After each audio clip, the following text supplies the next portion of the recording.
What's up, YouTube? This is episode 28 of the Daily BE. I am Ryan Wagner, your host.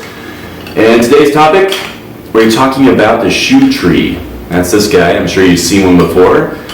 And of all the shoes that I own, I have, I think, just about 3 pairs of these. And I use them for more or less my favorite shoes.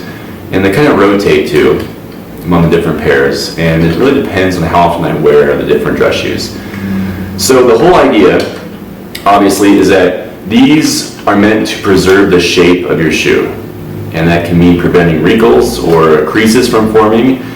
And that really helps to extend the life of your shoes, which is important if you spend a lot of money on them, right? Or if you just want to make sure that you have them for a long, long time. Now, something else though is that these are very instrumental in wicking away moisture from the inside of the shoe. So for guys like myself that wear, a lot of times in the summertime, I wear my shoes without my socks, okay? And I don't have sweaty feet, I'm very lucky, but at the same time, this will certainly help after I take the shoes off to wick away whatever moisture is in there. And the problem is that if you don't do that, that moisture can absorb into the shoe's leather and can in some cases cause rot, and especially if you live, let's say in Florida where there's already a lot of humidity, it just kind of aggravates the problem. And so having a wooden shoe tree will help to pull that moisture out, which is really key. This is usually made out of cedar, but really any kind of wood is porous enough that it'll help, but we tend to see cedar quite a bit. So let me switch views. I will show you a close-up of these guys. There's not a whole lot to it, but yeah, this is the shoe tree. Let's take a look. Okay, so a shoe tree, as I mentioned, these are very, very basic, and this is what it looks like when it's in there. And pulling it out, we have a very simple construction, right? This is just a spring-loaded center column, and then wood at the back that goes against the heel, and 2 wooden pieces that are usually split towards the front of the shoe. And this will adjust depending on the actual contours of your shoe. So, when you're looking for these, you don't need to find a specific size, really. Maybe unless you're a really tall guy, big guy with big feet, perhaps you'll need something different, but usually this is just one size fits all. And in the realm of shoe trees, this particular one is kind of middle of the road. It's not super simple.